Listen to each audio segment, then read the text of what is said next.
to start off by reading Ecclesiastes 3:11. It says, "He has made everything beautiful in its own time. He has also set eternity in the human heart, yet no one can fathom what God has done from beginning to end." If we think about all the things in the world, like nature, human beings, animals, it's amazing to think that God created all of it. And the man-made things in the world, where did they get the tools? God made those. It seems simple sometimes to think that we're living here doing whatever it is that we do. And we get so caught up and wrapped up into the things in our lives, and we get so stuck on being busy that we don't take the time to truly appreciate all of the beauty on this earth that God created. He created everything around us, and all of this is from God. It almost seems like we take advantage of it, though, and that's pretty sad. I just want to take 1 second to think about everything in our lives, the good, the bad, and the stressful. Do you think it's possible to find beauty in these things? Most people would say yes, when it comes to things like getting an A on a test, getting hired for a new job, or even a married couple finding out they're expecting after a long time of trying and waiting. Things like this show us God's grace and God's beauty. But most people would also say no when it comes to the not-so-good things in life, or when it comes to the stress that can take over our lives and totally consume us. But there's still beauty in that. C.S. Lewis once wrote, "God whispers to us in our pleasures, speaks in our conscience, but shouts in our pain. It's his megaphone to rouse a deaf world." I don't believe that God inflicts pain on us as his children to get our attention. I believe that is part of our fallen and broken world that he is in the process of restoring. I do believe that he uses those times to pull us into his arms as his children, reminding us just how much we are loved, helping us to see the bigger story he is writing for our life, that one that is far more beautiful than we could ever imagine. Let's say somebody is ill, or someone finds out that they have cancer even. That is an opportunity to become closer to God. Not saying that God causes sickness or disease in anyone's life, because he doesn't, and that is completely of the devil. But if you give it to God and you don't let it bring you down, God will reward you, because you've put all of your faith into him, and from that your relationship with God will grow so much and become so fruitful. When God brings people out of suffering or struggles in our lives, it's beautiful because it shows us his grace and his beauty.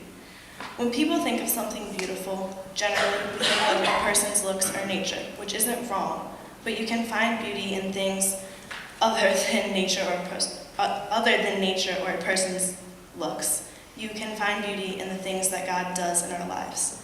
1 Peter chapter 3, verses 3 through 4 says, "It is not fancy hair, gold jewelry, or fine clothes that should make you beautiful. Your beauty should come from within you, the beauty of a gentle and quiet spirit that will never be destroyed and is very precious to God." The song that I'm dancing to with my younger sister is called "Beautiful Things," and most of you will know it. The song repeats over and over, saying, "You make beautiful things out of the dust, out of us."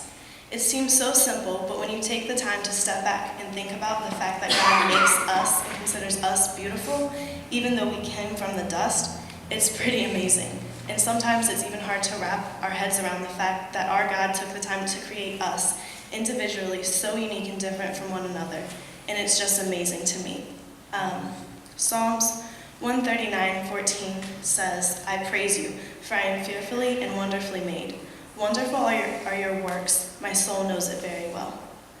The song starts out talking about pain in a person's life, and then pain and suffering in the world, and how God can take those situations in life and make them beautiful, and that no matter how many times a person messes up or makes a mess of their life, God will be there to clean up that mess and to make you new in him, because that's what he wants and what he's here for. If we messed up over and over and over, which we do, could you imagine not being able to ask God for forgiveness? We'd have all of this regret and anger and bad stuff filled up inside of us that would consume us and not allow us to live the life that God created us to live. And that's kind of depressing. A little bit later into the song, it talks about hope and how life can be found out of chaos and stress because of God.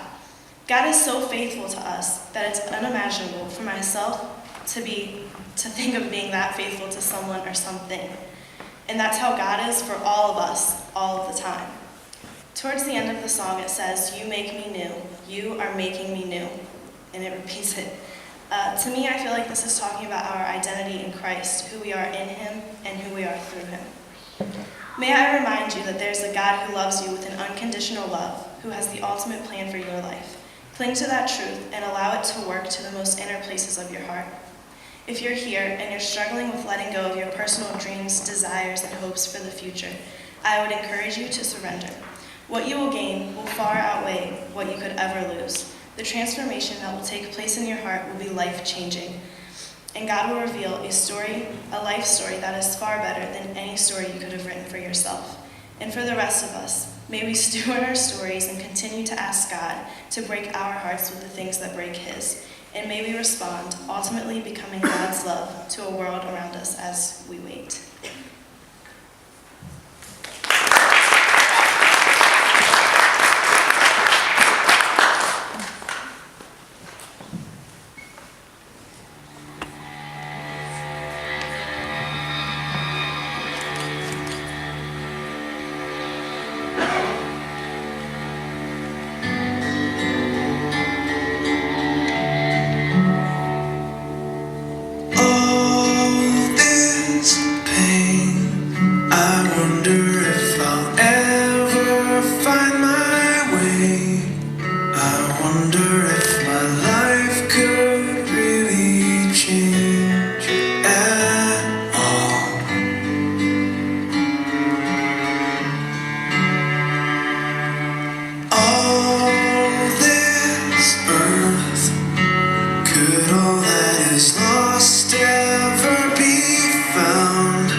You